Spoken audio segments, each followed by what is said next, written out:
Monte-Carlo pour relancer la course au titre. Le championnat 2018, c'est parti. Faites vos jeux, les candidats sont nombreux. Les plus sérieux, Ogier bien sûr, Neuville aussi. Mais cette année, la couronne mondiale devient une priorité.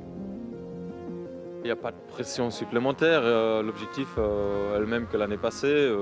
Voilà, on sait qu'on a les capacités de le faire. Vous êtes d'accord pour dire que si Hyundai ne décroche pas les 2 titres cette année, ce sera un petit échec? Oui, on est complètement d'accord avec votre opinion. Seulement, il n'est pas rare de perdre gros dans cette première manche de la saison. Les routes sont verglacées, les pièges nombreux, même quand on s'appelle Sébastien Ogier.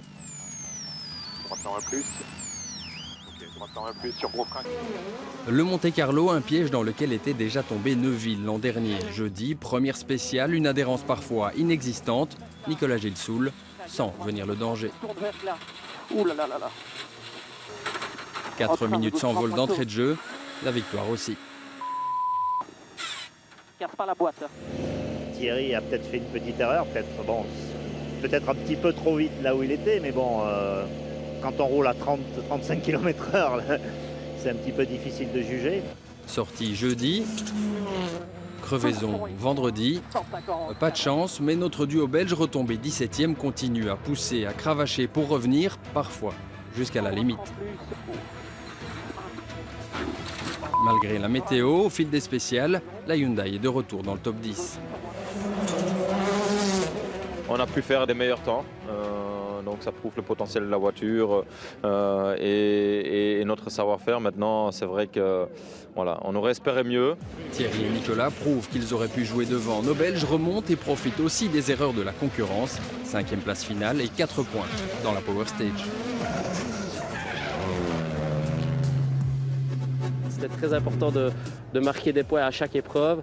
Donc on est content de quand même avoir, je dirais, atteint notre objectif, montrer notre pointe de vitesse et notre consistance par la suite.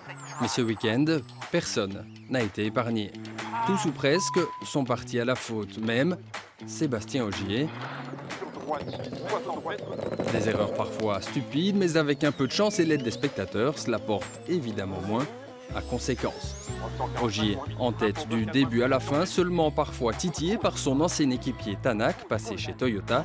L'Estonien a impressionné, mais termine 2e. Sébastien Ogier décroche donc sans trop forcer son 5e Monte-Carlo d'affilée. C'est vrai que ça fait un petit bout de temps maintenant qu'on est invaincu ici et que c'est un rallye qui nous réussit bien.